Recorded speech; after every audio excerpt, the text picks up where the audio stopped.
UGC പുറത്തിറക്കിയ equity promotion ചട്ടങ്ങൾക്ക് stay. Supreme കോടതിയാണ് പുതിയ ചട്ടങ്ങൾ സ്റ്റേ ചെയ്തത്. ബി ബാലഗോപാൽ വിവരങ്ങളുമായി നമുക്കൊപ്പം ചേരുന്നുണ്ട്. ബാലു, എന്തുകൊണ്ടാണ് സ്റ്റേ? ഹർജിയിലെ ആവശ്യം എന്തായിരുന്നു?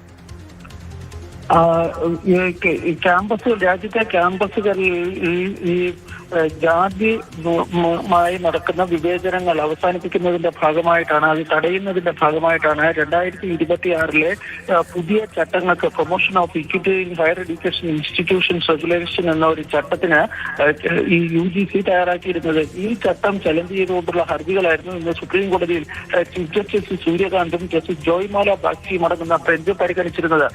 ഇതിൽ ഈ ഹർജി പരിഗണിച്ചുകൊണ്ടാണ് ഈ ചട്ടങ്ങളിൽ പലതും, ചട്ടങ്ങളിലെ പല വ്യവസ്ഥകളും അവ്യക്തമാണ് എന്ന് ചീഫ് ജസ്റ്റിസിന്റെ അധ്യക്ഷതയിലുള്ള ബെഞ്ച് ചൂണ്ടിക്കാണിച്ചത്. അതുപോലെ തന്നെ ഈ ചട്ടങ്ങളിൽ പലതും ദുരുപയോഗം ചെയ്യാനുള്ള സാധ്യതകൾ ഉണ്ട് എന്നും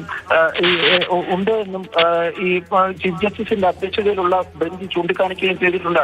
പൊതുവിഭാഗത്തിൽ അഥവാ ജനറൽ ക്ലാസ്സിൽപ്പെട്ട വിഭാഗത്തിൽപ്പെട്ട വിദ്യാർത്ഥികൾക്ക് നേരെ ഈ നിയമത്തിലെ അല്ലെങ്കിൽ ഈ ചട്ടങ്ങളിലെ ചില വ്യവസ്ഥകൾ ദുരുപയോഗം ചെയ്യാൻ സാധ്യതയുണ്ട് എന്നായിരുന്നു ഈ ഹർജിക്കാരും മറ്റും സുപ്രീം കോടതിയിൽ ചൂണ്ടിക്കാണിച്ചത്. തുടർന്നാണ് സുപ്രീം കോടതി ഈ ചട്ടങ്ങൾ നടപ്പിലാക്കുന്നത് താൽക്കാലികമായി സ്റ്റേ ചെയ്തിരിക്കുന്നത്.